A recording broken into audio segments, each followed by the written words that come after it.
Good afternoon. Thank you all for joining us today for our webinar on intelligent automation for the federal government.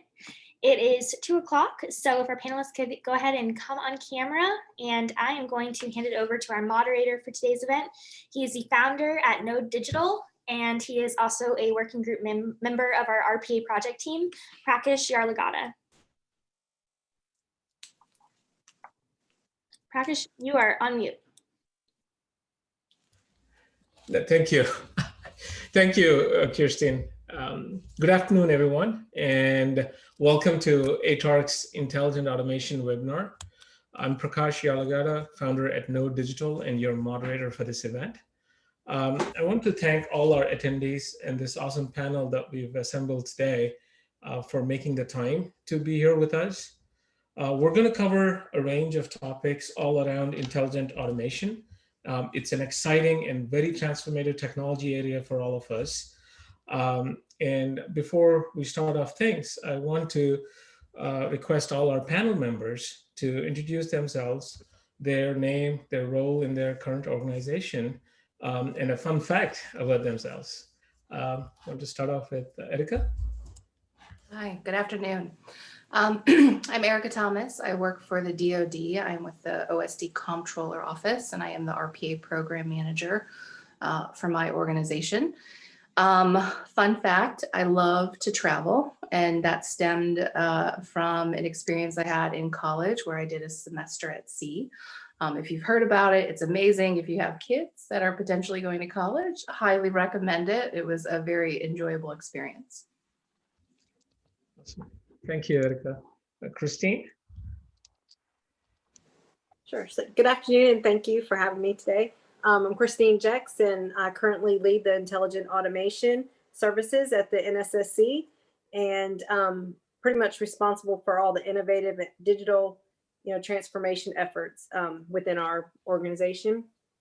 So with that being said, my fun fact would be Mardi Gras. So I currently live on the Mississippi Gulf Coast, which is between New Orleans and Mobile, Alabama. So if those of you give you that reference point, but Mardi Gras is canceled this year because of the COVID. However, everybody's decorating their houses just like it's Christmas time. So you might be able to cancel Mardi Gras, but you can't cancel the floats and you can't cancel king cake. So there you go. Thank you, Christine. Raj?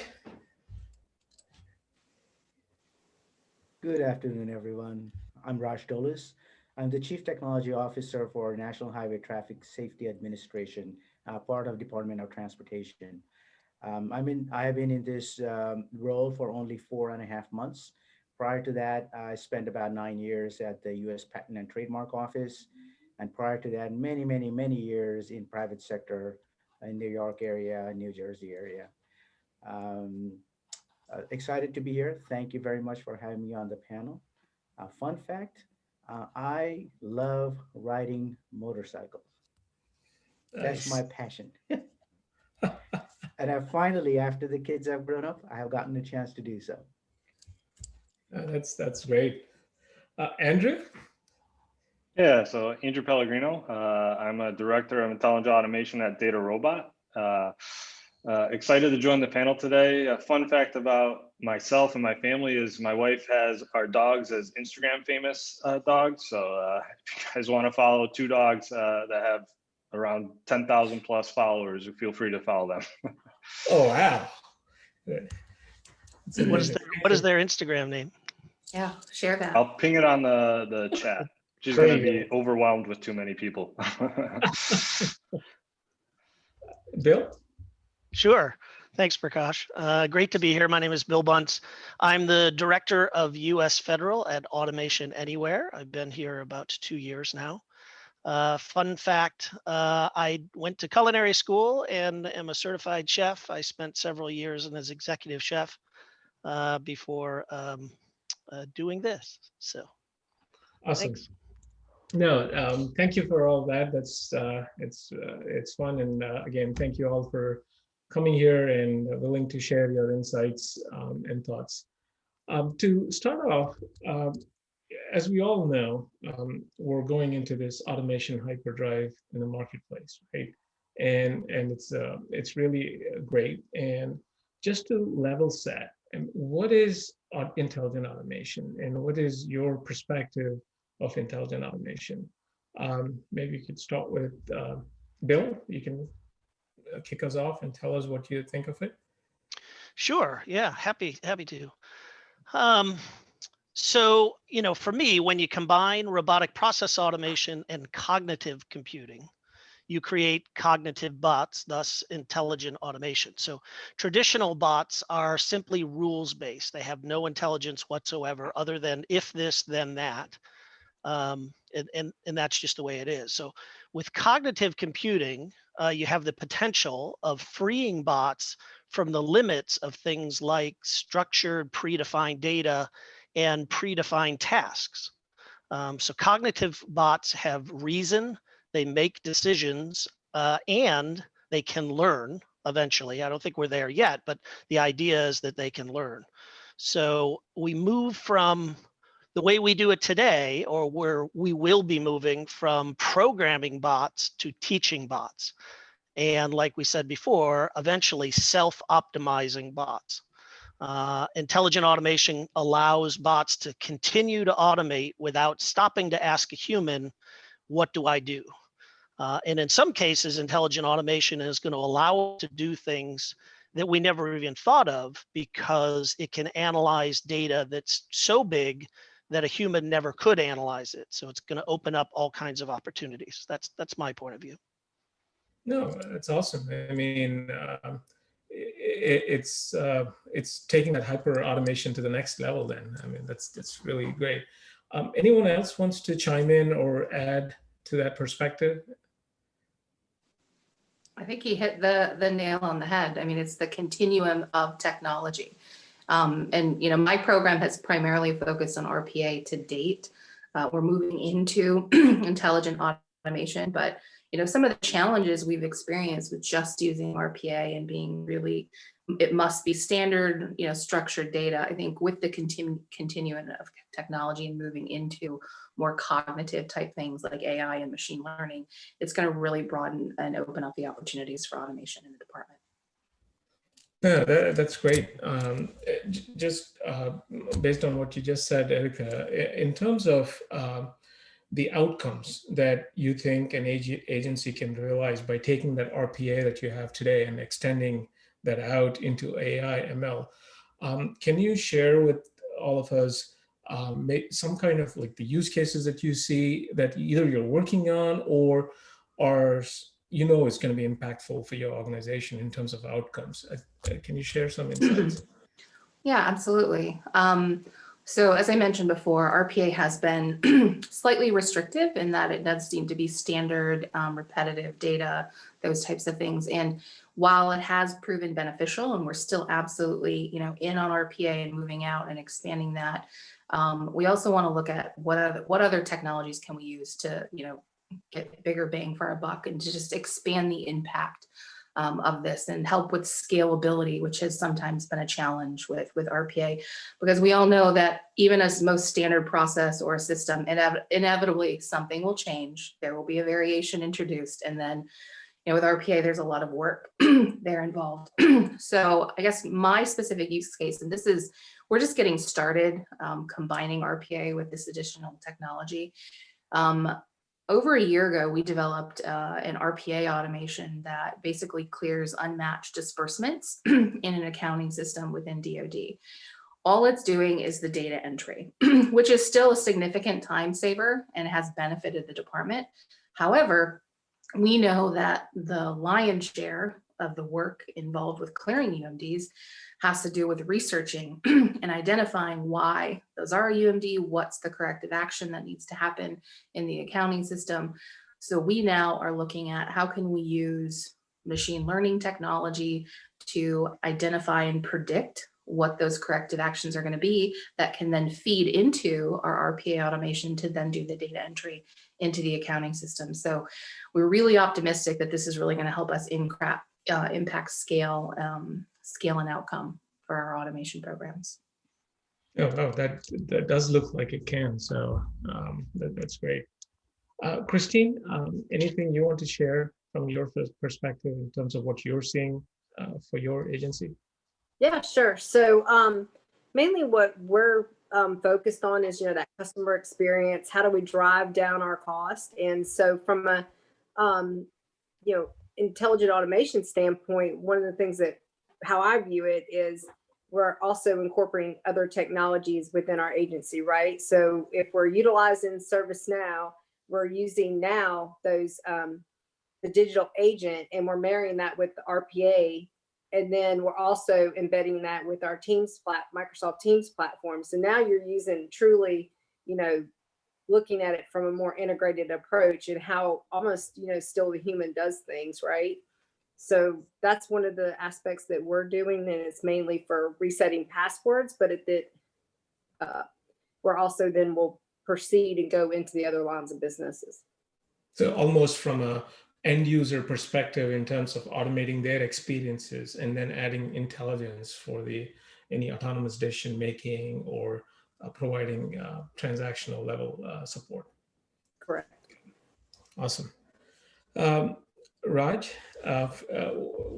what do you see? Can you share some insights in some of these use cases and things that you at least envision from a future state perspective that can really transform your agency's mission?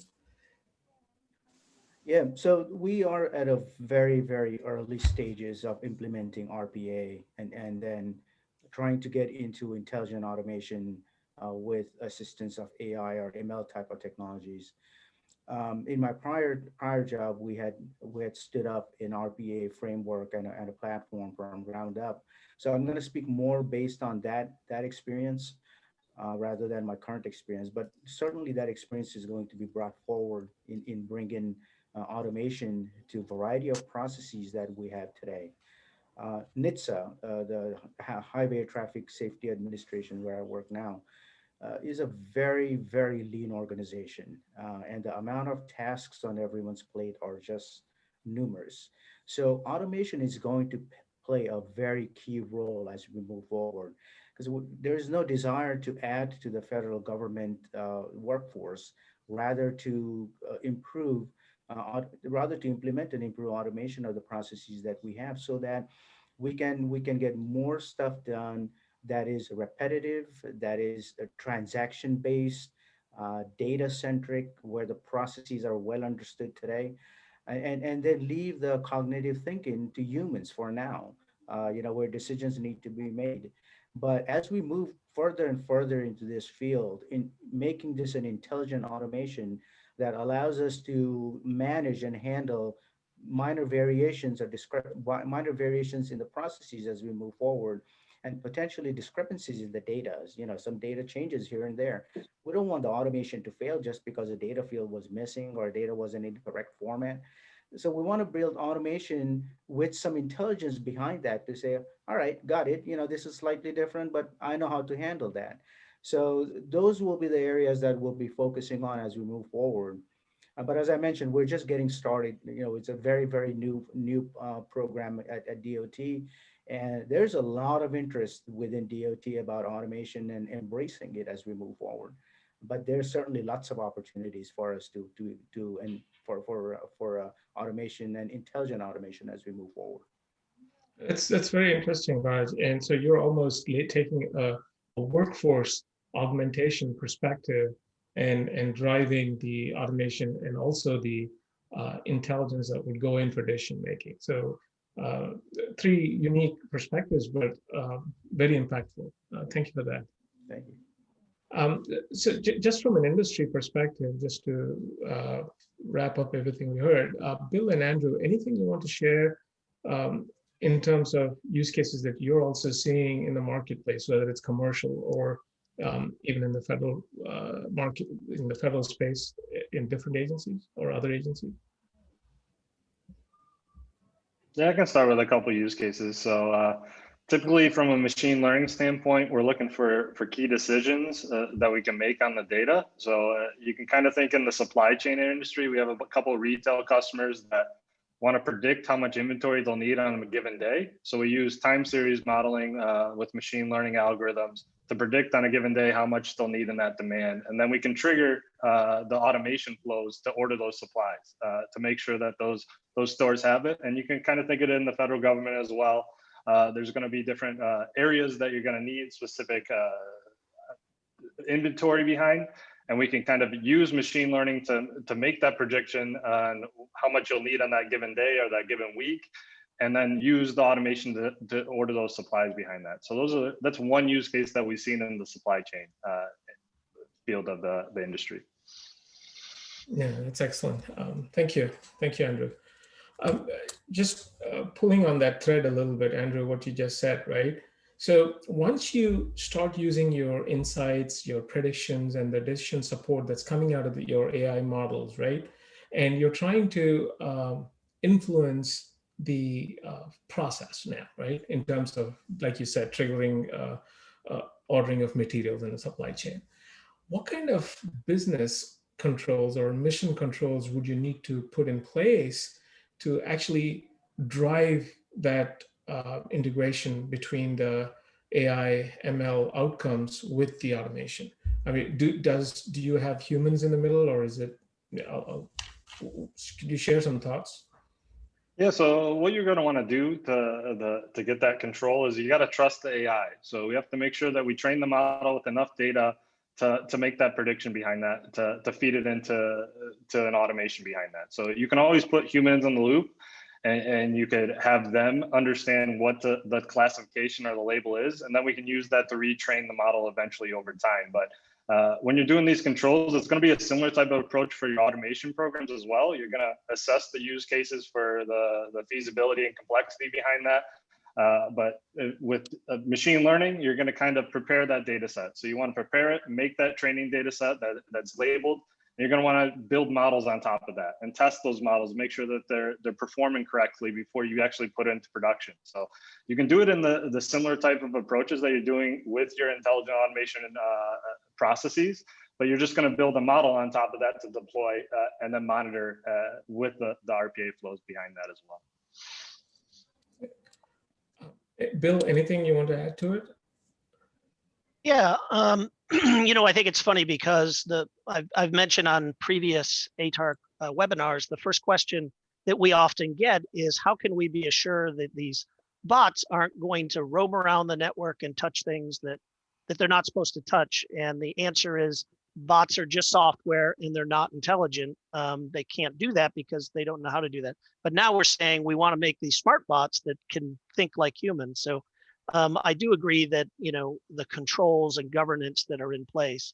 On our December ATARC RPA project team webinar, we had Ken Myers and Daria Medved from the GSA Emerging Technology Policy Division on. They shared with us the GSA Digital Worker Credentialing Playbook, which is available on GSA's website. It's also available on the ATARC website. And some of the things that they talked about, which were helpful for me, is they recommend that every bot, whether it be a traditional RPA bot or intelligent automation, have a sponsor.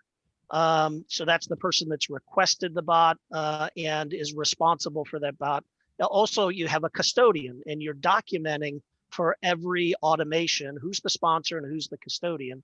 And for example, the custodian should get a report of activity of what that automation is doing. So I'm picturing every day that custodian gets an email of, you're responsible for this automation, and yesterday it did these things. So, you're responsible for it. The key takeaways being, just like a human, we need to understand the risk that we're willing to accept from this RPA bot or intelligent cognitive bot, and then limit that automation's access to only things that it needs to touch in order to do its mission, do its job. No, that's a great point, Bill, because at the end of the day, it's the risk-taking propensity that you would have for a given process that you're trying to automate, and how much you want to have AI control that. But no, great points, both Andrew and Bill. Thank you for that. Just to follow up on that, from a security perspective, right? Just to build on what Bill's talking about in terms of the risk-taking propensity and what kind of controls you need to put in place. So Erica, could you share with us your experiences with RPA, and potentially when you move towards the AI piece of that, how you plan to have or plan to implement some of these security considerations so you have a lower risk, if I can say that? I would say my experience in the DoD with security related to RPA has been interesting. I think a lot of groups in DoD are still getting started with RPA. Maybe that's similar at other federal agencies. DoD is so large, a lot of different groups, a lot of different offices are tackling and going after this kind of alone or on their own mission with their business function or whatever the organization is doing. And we have so many networks, so many different cyber groups that there's a lot of different interpretations, and some groups are more risk adverse than others. So there's definitely been some variation in what we've seen within DoD, what my experience has been, maybe even what Christine's experience was back in the day on when she was with Army. But a lot of it does go back to, security, privacy, access, the code itself. How are you making sure the automations are secure?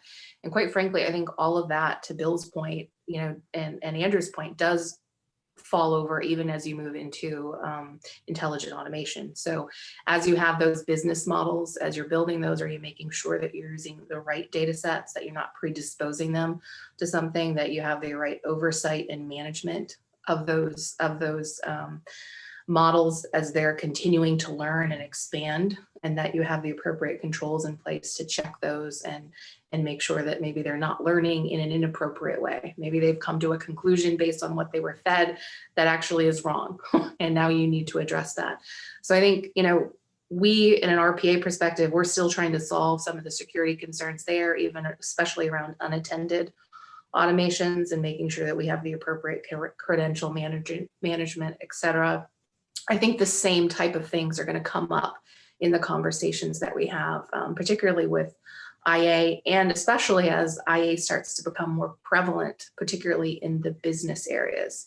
I fully think that the technology is already in use in some of our warfighter capabilities. But I think what's really starting to pick up, or what I've seen more conversation on, selfishly, because I live in a business line, financial management, I'm seeing it for the first time, in discussions more recently. And I think, as it gets a bigger footprint, it's going to be interesting discussions, but I expect it will follow similar to RPA concerns. Thank you, Erica. That was great. Christine, anything you want to share? Yeah, I totally agree with Erica on everything that she has pointed out, especially around, that risk adverse piece is still critical, even though you can have a mature organization and still be immature in some areas. So mimic that piece of it for sure. But my biggest thing is always bringing security on, in the loop first. Really helps to kind of, doesn't always prevent everything, but at least it gets you a little bit closer to where you want to be.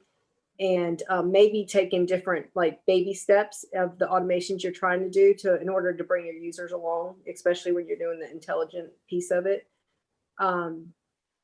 The other point that I'll try to make is, and I think you were alluding to it, Erica, but in my small, brain, would be that you really want to define those business rules from a business aspect, because, Bill mentioned, okay, you get this report. Well, let's automate that report, right? Let's look at it. So if you identify your business rules of what the business wants, it makes that life a little bit easier. So you don't have to have an analyst just looking at that. They're only looking at the 20% that's the fallout of it, right?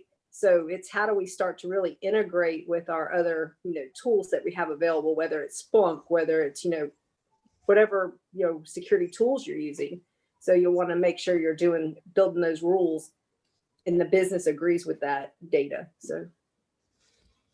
No, that's a great point, Christine. I think getting the security involved from day one and understanding the business first before you jump into the tech and try to design everything. You're absolutely right. That's a great way to have that security from day one to get going. Raj, from your experience, is that similar to what you've seen in your past implementations and even in the future that you plan to for intelligent automation?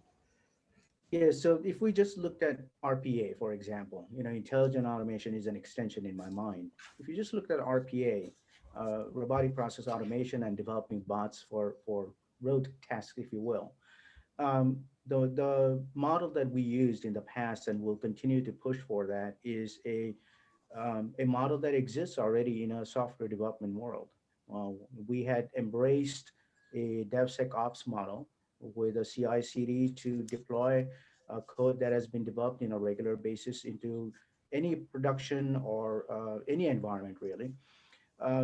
My goal was not to have a different model for developing bots.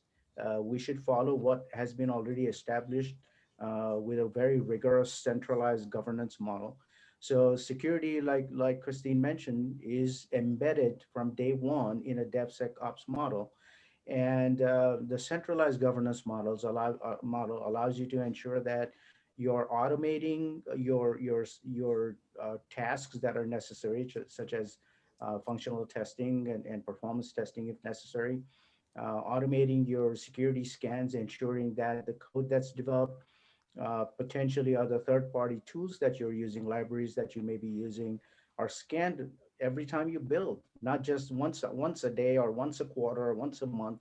Every time you build, you scan the code. You do SAST, you do DAST, make sure that whatever code is being built is validated, verified, that there are no surprises in there, if you will.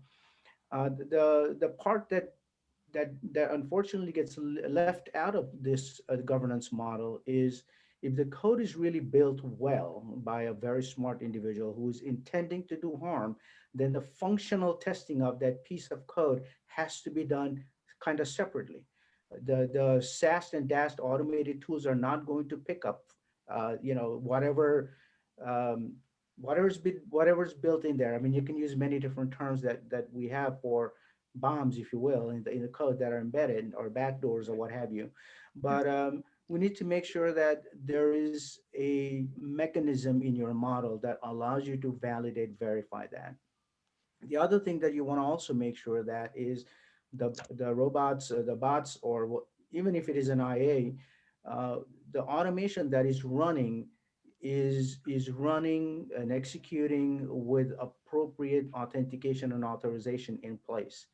You don't want the bot to be run as an individual and not have any logging, any traceability that allows you to determine what was done by the bot.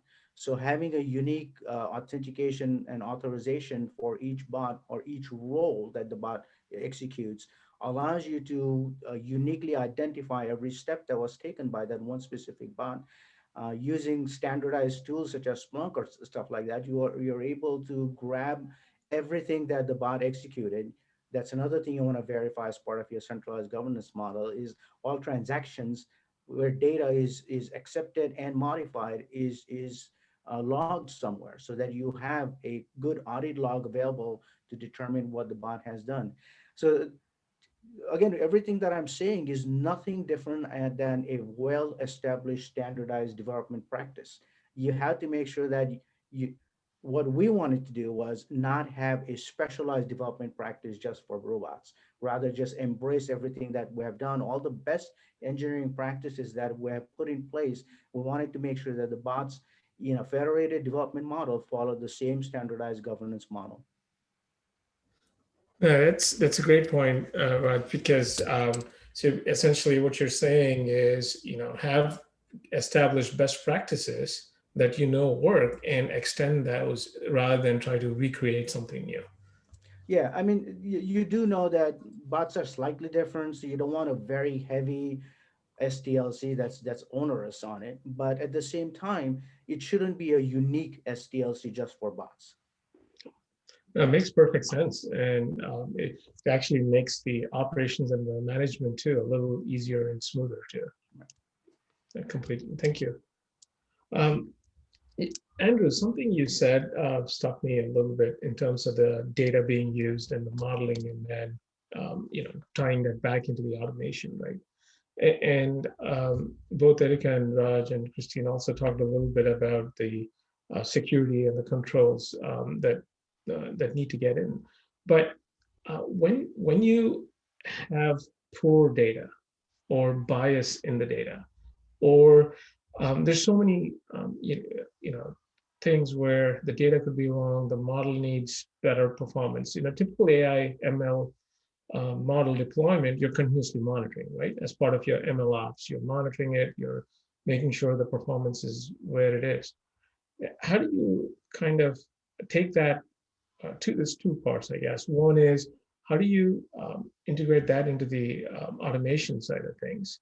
And then how do you take that continuous learning where the model performance and the learning that it gets through continuous data integration is tied back into the automation? So what happens like when a model starts behaving poorly? And so any thoughts? Yeah, so with the automation, it's us as data scientists love having the automation gather that data behind that. And I'll use an example just to get a high level. Like a common use case putting machine learning and RPA together is ITSM ticket classification or email classification. So we start with all these emails in this training data set that we're going to build a model that's labeled on. And we're going to make a prediction on who's responsible for this, maybe how urgent these tickets might be. And this is just the initial training that we have. But as we run it with an RPA flow, we're going to get more and more use cases or more labeled data behind that, because we might not be confident in some of the data we didn't train it on. So we're going to go kind of route it to a human in the loop to understand where that kind of ticket belongs to, who it belongs to, how urgent it might be. And then it's labeled again, and we can feed it back into DataRobot or to the machine learning model to learn from it. So there's two different types of learning. There's unsupervised learning and supervised learning. What we're doing here is we're going to do supervised learning. So we're waiting till we see kind of drift in the model, so we can see how the model's performing and the accuracy and the drift. And once we see those types of key indicators, we're going to know we need to retrain it to make sure that the model's more accurate and it learns from what it's been doing in the past. So those are very critical things. There's not a real set time frame when you need to retrain a model. It depends on the use case, but you need to be sure you're tracking those just like you're tracking with the RPA flows, making sure that they're executing the process correctly. You need to do that with your model as well. And then you need to kind of retrain when it's proper, when it's time to retrain. So like Raj was saying, continue with your best practices in terms of security and operations and maintenance, but make sure you're also monitoring the models for performance, and then make the proper, corrections if required. Got it. No, that's great. Have there been, just to follow up on that, Andrew, real quick, have there been instances where there isn't enough data in terms of being able to train the models? And I know there's models out there that you could train with low data sets. So would that behave differently in an intelligent automation scenario? No, so usually the data isn't really the big issue. It's mainly getting the data, and it's mainly making sure that the data is labeled, because what a lot of people think of intelligent automation is that it's just going to magically know what to do. But with machine learning, you have to make sure that that data is labeled. It's historical data that we can make a prediction in the future. We can't just throw it a random stuff and expect it to learn. It has to know the patterns behind that to do that. So that's the most critical thing. Is there's not a real set of data that you need. Of course, more data might not be better, but we want a lot of data to make that model. But we've had customers that only have around 1,000 rows of data, and then we could build models on. So it doesn't really matter. It all depends on the use case that we're looking for to know how much data you're going to need to solve that specific problem. Got it. No, great. Thank you for that, Andrew. Erica, can you, it's been a great discussion on intelligent automation and some of the use cases, right? Can you share with us what your organization or what your vision is in trying to enable this intelligent automation for your program? Yeah.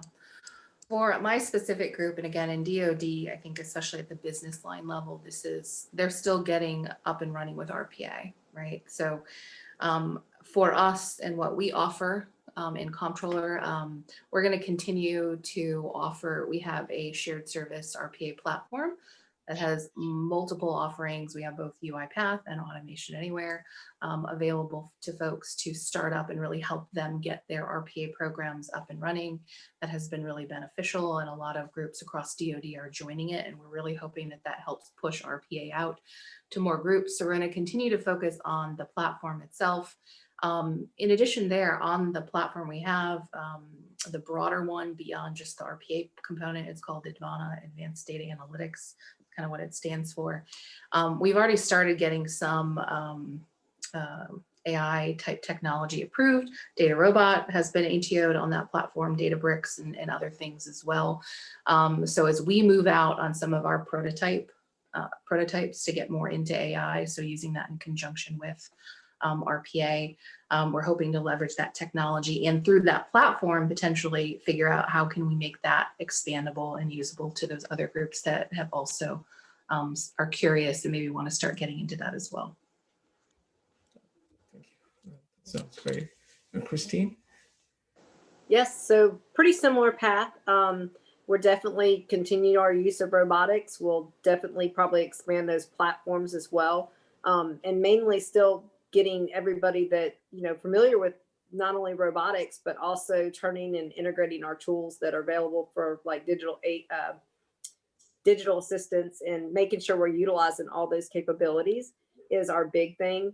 And I almost would perceive there's a lot of machine learning that's happening that we can turn on that we haven't turned on. So when we start to actually turn those features on, it's going to be important for us to make sure we are validating our models. So I know we're headed there, and it's baby steps, but it's also bringing, everybody on board as you come, because it's a culture change sometimes when you start messing with folks the way we always have done it. So you have those battles as well, and I think we can't forget them. And not battles, but opportunities, right? And that, for me, would be the biggest, probably your biggest hurdle is going to be getting, everybody on the, you have so many different skill sets within the government. And like Erica alluded to earlier, in our mission areas, they're used to this, the AI, they're doing a lot of it, right? But in the business world, it's slow coming, so. Yeah, and if I might, one thing that I'd like to plug, at least for DoD, is the Joint Artificial Intelligence Center. I know they're working on a number of things at an enterprise level to push and promulgate IA and intelligent automation and RPA, all of it. I think one of the things that they're working on is, can they put together, no kidding, real pragmatic implementation guidance? Right. So, as the individual groups across DoD are getting interested and wanting to move out on it, how can they help get that out? So I think that's one of the things that I'm looking forward to seeing from the Joint Artificial Intelligence Center. And I think that's going to be greatly beneficial to DoD. So we might have to also utilize some of that, because we have our own efforts as well from a digital transformation perspective. We are building out those playbooks, but how do you really incorporate it, across, and not just be another playbook, if that makes sense. So that's some of the avenues that our leadership is looking at as well. So that's a good thing to remember, Erica. Thanks for bringing it up. That's awesome. Raj, anything you want to add or share in terms? The first thing I'll say is, yes, JAIC, the work they have done is, we have benefited from it. So thank you. Whoever was leading that effort. I don't know everyone personally, but we leaned a lot on the market research that was done by the JAIC in our early days, looking at RPA solutions. So we are also at a point where we're taking baby steps. And RPA is new right now. We want to make sure the goal for me is really to make sure that my business partners are comfortable using automation in areas that we should be using in. The Office of Chief Financial Officer, human resources, accounts management. These are some very classic use cases for bots. We want to make sure that we develop, initially we develop bots that are easy to understand and they solve specific problems and provide the benefit that folks are looking for. My business partners are looking for these benefits, especially because their staff is stretched thin. We want to make sure that the low hanging fruit is what we tackle right away. Once that's done and there is comfort level, growth of bots is going to, in my mind, is going to literally explode. You know, folks, when they start looking at benefits and use cases and a success of your early stage bot development, they are going to come, the use cases are just going to multiply in my mind. As we start adding intelligence behind this to the bots, things will definitely become challenging because that's a new area, the new domain that we start stepping into, where folks may not be as comfortable as a repetitive process being automated. Now we're adding intelligence to a software process that's going to make decisions on its own without humans in the loop. So it becomes challenging. You know, the proofs of concept that we'll have to develop and literally prove to the business partners that it does not do something unwanted. It does everything that you want it to do. Proving that becomes a stepping stone into broader intelligence to the automation that we develop. The other area that we haven't really touched on is the skill set that is necessary in order to develop all these automations, whether it's robotic or whether it's intelligent. Um, for us, it becomes a challenge because our workforce may or may not have the necessary skill set in order to develop this in-house. So we want to make sure that as we move forward, we augment our workforce with external workforce and make sure that the domain knowledge remains in-house so that the workforce that we have has an opportunity to train and expand in areas that they may not have looked at as a potential opportunity in the future or in the past. I want the workforce to grow. Mentally, I want them to be challenged and get into a new area that they may not have touched on before. The classic implementation is you hand it off to someone else, have them develop a bot, they develop it for you and then go away, is a model that is predominantly used in the federal government. It works. There's nothing wrong in that model. The main thing that's wrong with that model is the skill set walks out of the door when the job is done. And what my goal is to make sure that we have a handful of people at least that slowly and steadily move into this area and grow into this opportunity and we have a chance to retain some of the knowledge in-house. And it's a challenge. It's not going to be easy, considering how thinly staffed we are and the amount of work that folks have on their plate. It will definitely be a challenge, but it will have to be met in my mind. Yeah, that's a great point, Raj, that you bring up, just because having the technology is one piece, but having the skills to go implement, maintain post-implementation. Excellent points. Last couple of minutes before we jump into questions, I have a question for Bill and Andrew. From what you're seeing in the commercial space or from an industry perspective, based on where we are today, where do you think intelligent automation is going? Yeah, I'll go first, Andrew, if that's all right.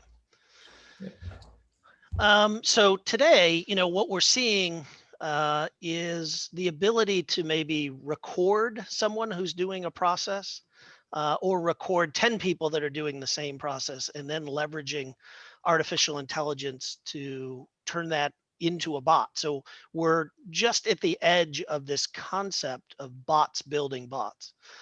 Gartner predicts that by 2023, which is not that far away, 50% of RPA bots will be dynamically generated. So at least, either part of that bot or 50% of the bots developed will be developed by other bots. So, there's three things that I see coming in the future. One, and Raj, you certainly alluded to this early, which is bots becoming more versatile and resilient, more robust when they're faced with challenging situations.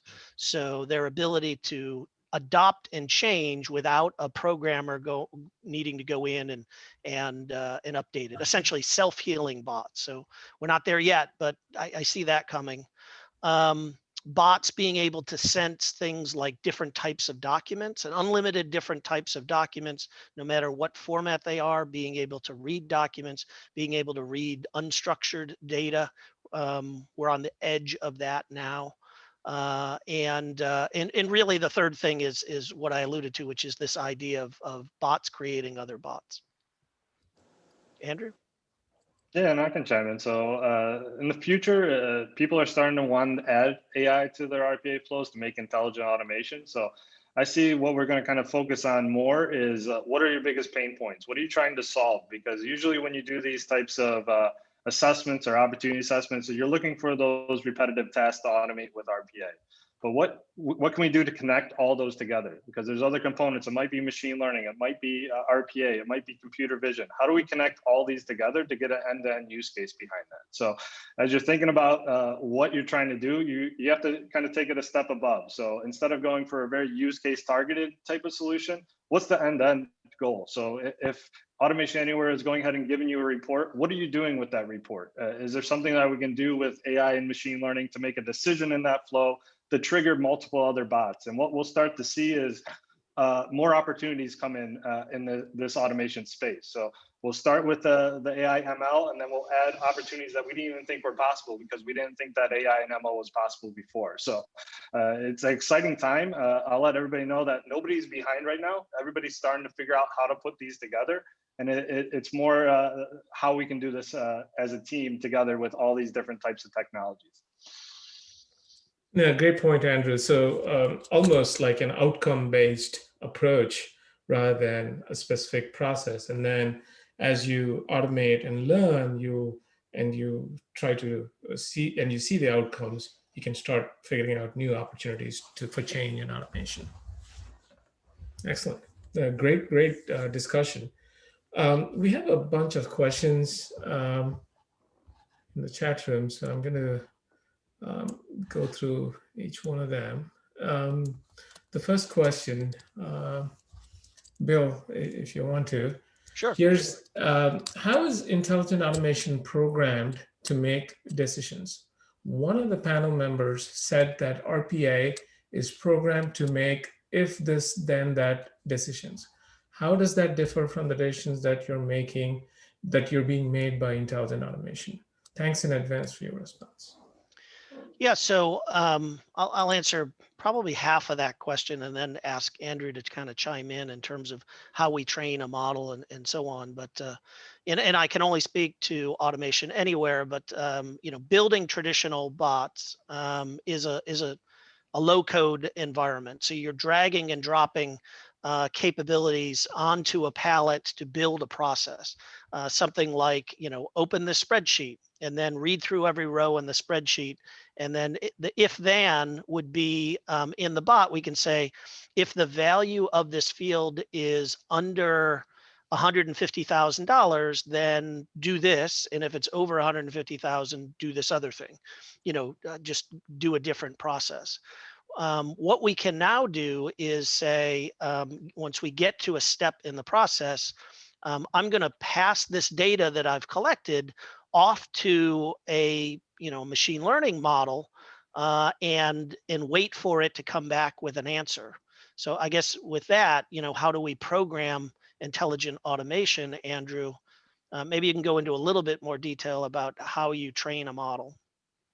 Yeah, so ideally, you're going to have these rule-based types of flows and decision trees in your automations. And it's going to be hard to maintain eventually when you get too many decisions in that flow. So what we can do is we can train models with historical data sets to make predictions in the future. And that's ideally what machine learning is at a high level. So if we can go ahead and understand what those decisions might be from the human and label that, we can make that decision inside that flow and give you a confidence of how confident we are that that decision was correct. So we're seeing this a lot right now, is automating these decisions within these existing RPA flows. And there's a couple of them in the federal government in those unmatched transactions as well. But as soon as we can train these models to understand what these decisions might be, that's kind of where you'll evolve from rule-based type of decisions to more AI, ML decision, smart decisions that we can make in that flow. Yeah, that's great, Bill and Andrew. Almost going away from pre-programmed decisions that were made to a data-driven approach with AI ML driving that, and that actually makes perfect sense.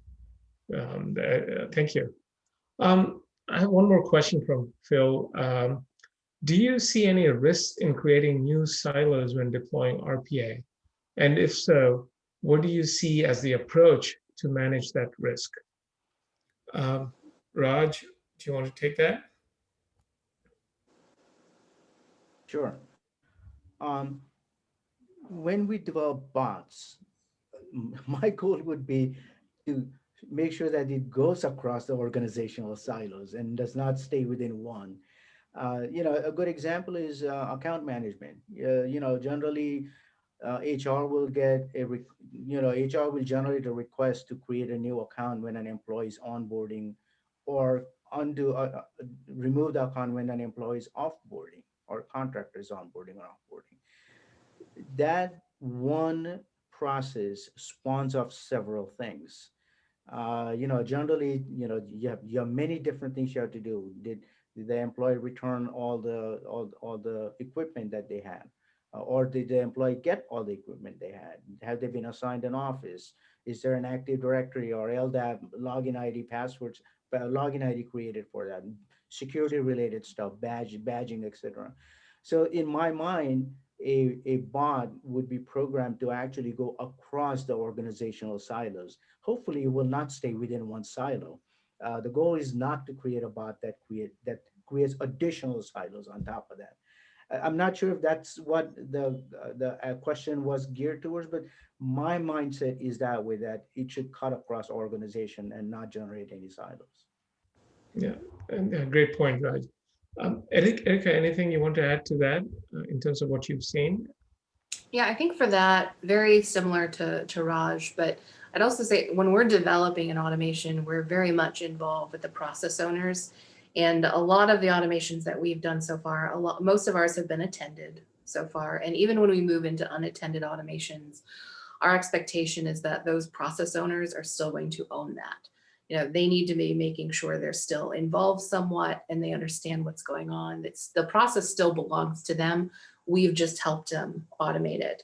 And to Raj's point, an example of, not wanting, one automation to be siloed, we've tried to look across some of our use cases that have came into my office and said, how can we apply these to more groups? So an example of that would be the Fourth Estate in DoD.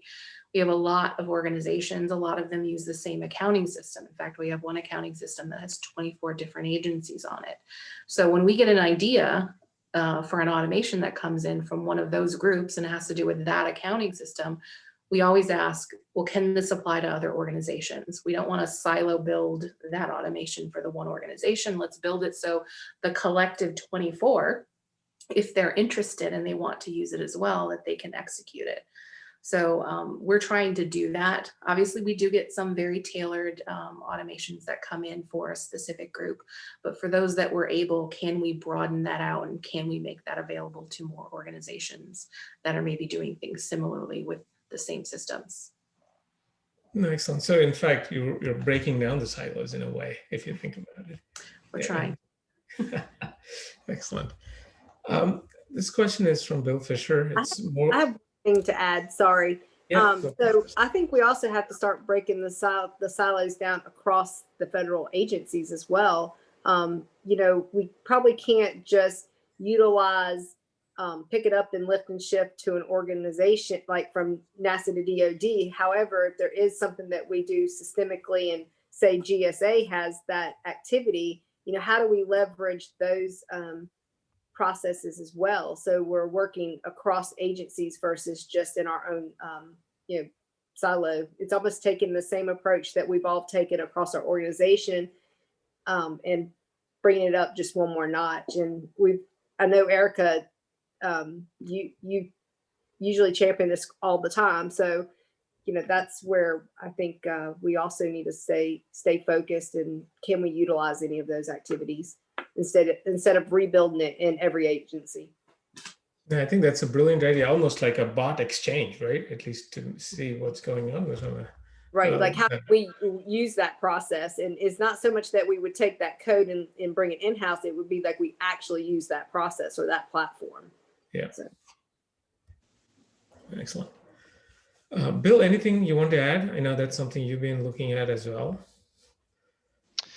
Yeah, I know Erica and I work together in the Advana environment with folks in the DoD, and we've talked quite a bit about building automations that can be shared, even if the processes are slightly different. It meets 80 or 90% of another organization's process. Is there a way to share that automation? And I really, Christine, like your idea of, building, these dynamic processes that maybe are a shared service and are flexible enough to be able to handle variances from one agency to another. I definitely see that taking hold here in the future. Yeah, excellent. Thank you. There's a question really on how do you address concerns from the workforce who fear that their jobs are at risk with the increasing use of bots? This is from Bill Fisher. I guess it's a change management type of a question. So maybe Erica, you can weigh in on it. You've deployed a few of these. Yeah, typically especially again with RPA, those questions come up all the time. How is this going to impact my life? We will see it come into even conversations that we're having with the process owners, where we're trying to understand it, to do the designing, what's the as is and what's going to be the to be. Sometimes those desk level folks maybe not as willing to participate as we would like. So we have to kind of break that down and be like, this is not at all to replace your job. This is for the standard mundane tasks that you're doing, and where you're spending, hours doing this, and every week or every month, whatever it is. If we can automate that and redirect your time onto more cognitive tasks, more tasks that you find rewarding, that's what we want to do. And the reality is what we've seen in our program, and I try to avoid using the term return on investment because we have not seen that. I call it return on effort. And I'm training everyone I talk to. So let's call it ROE versus ROI. And it really is, yes, you can have labor hours redirected, but it's not labor hours gone. We have more than enough to do in the department, and we can't get to all of it. So how can we just optimize our time, optimize our workforce, and hopefully get rid of or minimize some of that standard repetitive and make their work lives a little bit better. So that's usually how we try to approach it. And to date, no one has, we have not eliminated any positions, any jobs. Most of the people, when we deploy the automations, they're so appreciative and they're so thankful, and they come back with more ideas. So that's the kind of customer experience we want to continue having. Oh, that's great. It looks like it's been well thought through in terms of how to deploy them as well. Raj or Christine, anything you want to add to what Erica has said? I will say that sometimes we take from a shared services, we're always trying to drive that cost down to put those dollars back to our mission. So definitely we do have pockets where, people are fearful will their jobs be, automated, but it's really about gaining that capacity and also shifting to that higher value. I definitely agree from Erica's perspective, but from a shared services, I will say, if we're taking on a new service, if we might get a quote for it to have 5 folks, and we will usually do a cost avoidance and say, okay, well, you need to automate at least, 2 of those folks that you're requesting, so we're not adding resources. Does that make sense? So that's one approach. And then the other one that I can think of is, oh, well, never mind. It left. I remembered it and then I forgot it. Oh, well, if I could That's all right. remember it. Workforce multiplier, There not you not go. Yes, exactly. workforce multiplier. Yep. So we're a minute away. We have a few more questions. I don't think we can get to them, but we'll definitely make a note of these and try to reply back to the folks if you have their emails. But thank you all. Thanks to the panel. That was an amazing discussion and very insightful. I appreciate the time. Kirsten, over to you. Yeah, thank you guys. That was awesome. And for anyone who is online right now, we'd love to get you to participate in our RPA project team. So please reach out to me so that I can get you set up with that, and look forward to more discussions like this. And also, if our panelists could smile for a second, I'm going to take a screenshot. So, okay, ready? 1, 2, 3. Thank you guys so much. This has been really awesome. Thank Thank you. you. That's all. Thanks, everyone. Okay, bye now. Bye. Bye.